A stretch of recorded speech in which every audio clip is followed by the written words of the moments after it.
గుంటూరు జిల్లా తురకపాలెంలో ఇంకా మరణాల మిస్టరీ వీడడం లేదు. మరోవైపు ప్రత్యేక బృందాలతో తురకపాలెం ప్రజలకు వైద్య పరీక్షలు కొనసాగుతున్నాయి. ఇప్పుడు డాక్టర్లు ఇచ్చే రిపోర్ట్స్ తోనే వరుస మరణాలపైన క్లారిటీ రానుంది. కాగా ఇప్పటికే తురకపాలెంలో టీడీపీ ఎమ్మెల్యే రామాంజనేయులు, వైసీపీ నేతలు పర్యటించారు. మృతుల కుటుంబ సభ్యులను పరామర్శించారు. అయితే జగన్ జమానాలో నిధులు రాకపోవడంతోనే తురకపాలెం అభివృద్ధి జరగలేదంటోంది టీడీపీ. తురకపాలెంలోని కలుషిత నీటిని తాగడంతోనే మరణాలను అంటుంది. ఇక కూటమి ప్రభుత్వమే నీటిని అక్రమంగా అమ్ముకుంటోందని వైసీపీ విమర్శిస్తోంది. ఇక తురకపాలెం ఘటనపై సీఎం చంద్రబాబు సైతం ఆరా తీశారు. మెరుగైన వైద్యం అందించాలంటూ వైద్యారోగ్య శాఖకు ఆదేశాలు జారీ చేశారు.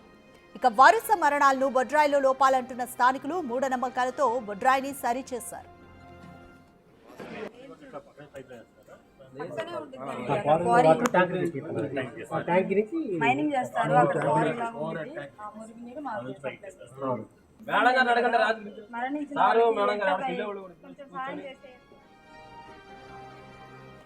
మోర్ డీటెయిల్స్ మా ప్రతినిధి సాయి శంకర్ అందిస్తారు. సాయి శంకర్, తురకపాలెం మరణాల మిస్టరీ ఈ ఇష్యూ ఇప్పుడు వైసీపీ టీడీపీతో ఎంట్రీతో పొలిటికల్ టర్న్ తీసుకుందనుకోవచ్చా? సో బొడ్రాయిని కూడా సరిచేశారు కాబట్టి గ్రామస్తులు ఇక ఆ మూఢనమ్మకాన్ని వాళ్ళ మైండ్లోంచి తీసేస్తారనుకోవచ్చా? ఏ విధంగా ఉంటుంది?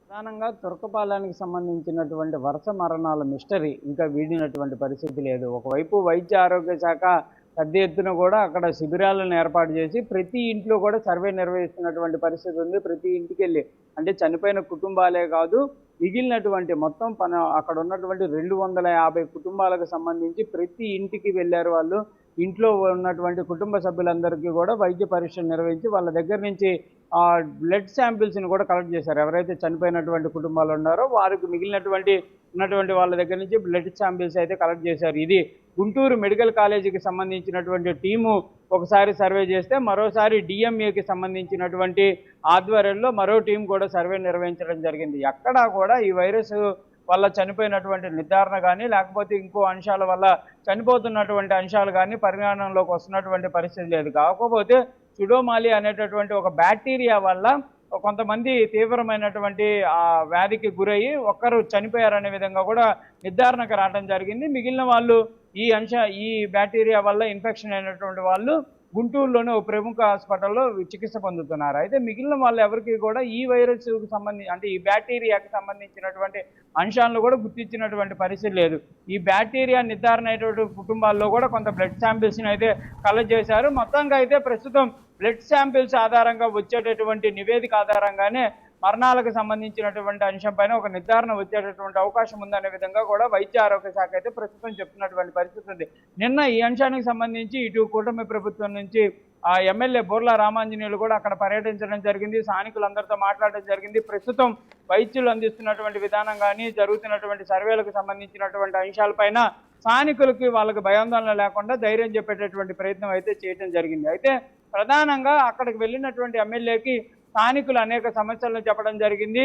అక్కడ ఉన్నటువంటి అంశాల్లో ప్రస్తుతం నీటి సరఫరాకు సంబంధించినటువంటి అంశం ఆయన దృష్టికి తెచ్చారు. కొంతమంది అక్కడ ప్రైవేటు వ్యక్తులు బోర్లు వేసి అమ్ముకుంటున్నారు, కానీ స్థానికంగా ఉన్నటువంటి వ్యక్తులకి కనీసం నీరు అందిస్తున్నటువంటి పరిస్థితి లేదనే విధంగా చెప్పారు. అయితే ఇదే అంశం పైన వైఎస్ఆర్సీపీ పార్టీకి సంబంధించినటువంటి డాక్టర్ల నేతృత్వంలోని బృందం నిన్న తురకపాలెంలో సాయంత్రం సమయంలో పర్యటించడం జరిగింది. వాళ్ళైతే క్లియర్గా ఈ వాటర్ వల్లే చనిపోవడం జరుగుతున్నటువంటి పరిస్థితి ఉంది. ఓవర్ ట్యాంక్ నుంచి వచ్చేటటువంటి వాటర్ వల్లే వీళ్ళందరూ కూడా ఈ రోగాలు వస్తున్నాయనే విధంగా కూడా వాళ్ళు చెప్పారు. కంపల్సరీగా ఈ చర్యలు అయితే తీసుకోవాలి. కూటమి ప్రభుత్వం ఏర్పడి సంవత్సర కాలం అవుతున్నా కూడా తురకపాలెం అభివృద్ధికి ఎలాంటి నిధులు ఇవ్వడం జరగలేదనే విధంగా కూడా వాళ్ళు కూడా విమర్శలు చేయడం జరిగింది. దీంతో ఇటు టీడీపీ వైసీపీ మధ్య తురకపాలెంకి సంబంధించినటువంటి మరణాలు అనేది ఒక పొలిటికల్ యాంగిల్గా మారిందనే విధంగా చెప్పొచ్చు. నిన్న క్లియర్గా అబ్బటి రాంబాబు అయితే ప్రభుత్వం పైన విమర్శలు చేయడం జరిగింది. అసలు ఆరోగ్య శాఖ మంత్రి ఎక్కడ ఉన్నాడు? ఇంతమంది చనిపోతుంటే ఏం చేస్తున్నారు?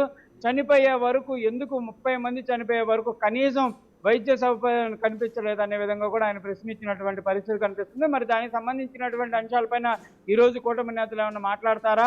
వైద్యానికి సంబంధించి ఎలాంటి అంశాలు ముందుకు తీసుకెళ్తున్నారు అనేది వివరణ ఇచ్చేటటువంటి అవకాశం ఉంటుందో చూడాలి. ఏదైనప్పటికీ కూడా ఒక పొలిటికల్ టర్న్ అయితే తీసుకున్నటువంటి పరిస్థితి ఉంది. ఇటు కూటమి ప్రభుత్వం పైన వైసీపీ విమర్శలు చేస్తుంటే వైఎస్ఆర్సీపీ పార్టీలో ఉన్నటువంటి గతంలో ఉన్న లిక్కర్ వల్లే వీళ్ళంతా కూడా గతం నుంచే ఆరోగ్యాలు పాడు చేసుకున్నారు, ప్రస్తుతం ఈ చనిపోవడానికి కారణం అవుతుంది అనే విధంగా కూడా ఇటు కూటమి ప్రభుత్వానికి సంబంధించినటువంటి నేతలు కూడా విమర్శిస్తున్నటువంటి పరిస్థితులు అయితే కనిపిస్తున్నాయి. మొత్తంగా ఈ రోజు కూడా వైద్య శిబిరాలు కొనసాగుతాయి అనే విధంగా కూడా అధికారులు చెప్తున్నారు. మొత్తంగా ప్రతి ఇంట్లో కూడా మరోసారి సర్వే నిర్వహించేటటువంటి అవకాశాలు అయితే కనిపిస్తున్నాయి. అయితే నీటికి సంబంధించినటువంటి అంశాలు కొంత శాంపిల్స్ కలెక్ట్ చేశారు. నీటికి సంబంధించినటువంటి కంటామినేట్ ఎక్కడా లేదు అనే విధంగా కూడా నిన్న అధికారికంగా గుంటూరు జిల్లాకు సంబంధించి కలెక్టర్ అయితే నిర్ధారించడం జరిగింది. మరి ప్రస్తుతం వాటర్ వల్ల లేనటువంటి మరణాలు అనే విధంగా నిర్ధారిస్తున్నారు. కాబట్టి మరి ఏంటి ఈ మరణాల వెనక ఉన్నటువంటి అదృశ్య శక్తి ఏంటి అనే విధంగా కూడా క్లారిటీ రావాలి. ఏదైతే స్థానికులు భయాందోళనకు గురైనటువంటి అంశం ఏంటంటే స్థానికంగా ఏర్పడినటువంటి గట్టు రాళ్ళు ఏవైతే ఏర్పాటు చేశారో వాటిలో లోపాల వల్లే పల్లెల్లో అందరూ చనిపోతున్నారనే విధంగా కూడా వాళ్ళు భయాందోళనకు గురవడంతో స్థానికంగా ఉన్న వాళ్ళందరూ కూడా ఒక వేదికగా మాట్లాడుకొని దానికి సంబంధించి వంగిపోయిన రాయిని తిరిగి మళ్ళీ వాళ్ళు నీట్గా మళ్ళీ ఏర్పాటు చేయడం జరిగింది. తర్వాత స్థానికులు కొంతమంది అయితే ఆనందాన్ని వ్యక్తం చేశారు. ఎందుకంటే ఇప్పటి వరకు మాకు చాలా భయం వేసింది, దీనివల్లే చనిపోతున్నారు అనుకున్నాం, కానీ ప్రస్తుతం మార్పులు చేసుకున్నాము, అందరం కలిసికట్టుగా దీన్ని మార్పు చేసుకున్నాం కాబట్టి ఇక రానున్న రోజుల్లో మరణాలు ఉండవు అనే విధంగా కూడా వాళ్ళు చెప్తున్నారు. కానీ వాళ్ళని వేధిస్తున్నటువంటి ఆ మూఢనమ్మకానికి సంబంధించినటువంటి అంశం పరిష్కారం అయింది కాబట్టి మరి మరణాల రేటు తగ్గేటటువంటి అవకాశం ఉంటుందా అంటే ప్రశ్నార్థకమని చెప్పాలి. ఎందుకంటే వైద్యులు ఇంకా క్లియర్గా నిర్ధారిస్తున్నటువంటి పరిస్థితి లేదు, ఎలాంటి పరిస్థితుల్లో వీళ్ళు చనిపోతున్నారు అనేది ఇంకా నిర్ధారణ కాలేదు కాబట్టి ఇంకా క్లియర్గా తురకపాలెంలో మరణాలు అయితే మిస్టరీగానే ఉన్నటువంటి పరిస్థితి కనిపిస్తుంది. రాధిక. రైట్ సాయి శంకర్, మరోవైపు ఏపీ సీఎం చంద్రబాబు నాయుడు కూడా ఈ మరణాలకు సంబంధించి ఆరా తీశారు. వైద్యారోగ్య శాఖకి కూడా పలు సూచనలు చేశారు. సో ఏమని సూచించారు? ప్రధానంగా కూడా నిన్న వైద్య ఆరోగ్య శాఖకు సంబంధించినటువంటి ఈ అంశాలు ఏవైతే ఉన్నాయో వాటికి సంబంధించిన దానిపైన సీఎం కూడా రివ్యూ చేయడం జరిగింది. దీనికి ముందు ఆరోగ్య శాఖ మంత్రి సత్యకుమార్ యాదవ్ కూడా రివ్యూ చేశారు. ఈ రివ్యూలో క్లియర్గా అనేక అంశాలను కూడా ప్రస్తావించడం జరిగింది. వైద్య ఆరోగ్య శాఖకు సంబంధించినటువంటి అధికారులపైన ఆయన ఆగ్రహం కూడా వ్యక్తం చేశారు. ఎందుకు నిర్లక్ష్యం జరగడం జరిగింది, ఇంతమంది చనిపోయే వరకు ఎందుకు మా దృష్టికి తీసుకొని రాలేదనే విధంగా కూడా వైద్య ఆరోగ్య శాఖ మంత్రి సత్యకుమార్ యాదవ్ కూడా ఆగ్రహం వ్యక్తం చేశారు. తర్వాత సీఎం కూడా క్లియర్గా దీనిపైన ఆదేశాలు ఇవ్వడం జరిగింది. తురకపాలెంలో మెరుగైన వైద్యం అందించాలి, కంపల్సరిగా ఇంకో ప్రాణం పోకుండా కూడా బాధ్యత వహించాల్సినటువంటి అవసరం అధికారుల్లో ఉంది. ప్రతి ఒక్క కుటుంబానికి కూడా మెరుగైన వైద్యం అందించాలి.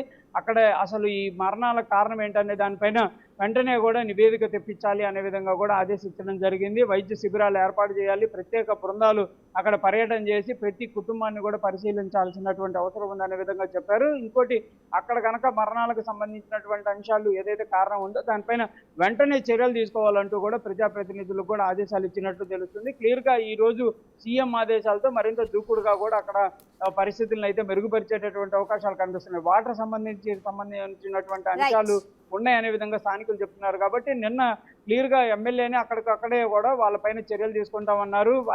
అధికారులకి స్థానికులకు కూడా సూచన చేయడం జరిగింది. ఒక్క బొట్టు వాటర్ కనుక ఇక్కడ నుంచి బయటకు అమ్మేటటువంటి ప్రయత్నం చేస్తే అడ్డుకోవాలనే విధంగా కూడా స్థానికులను పిలుపుకోవడం జరిగింది. కాబట్టి మరి ఈ రోజు ఈ అంశాలన్నీ కూడా పరిగణనలోకి వచ్చేటటువంటి అవకాశాలు ఉన్నాయి. ఓవర్ హెడ్ ట్యాంక్ ఏదైతే ఉందో దాంతోపాటు చెరువుకు సంబంధించినటువంటి పునరుద్ధరణ కూడా జరిగేటటువంటి అవకాశాలు కనిపిస్తున్నాయి. క్లియర్గా సీఎం ఆదేశాలు అయితే రానున్న రోజుల్లో అమలు చేసేటటువంటి అవకాశం కనిపిస్తుంది. రాధిక.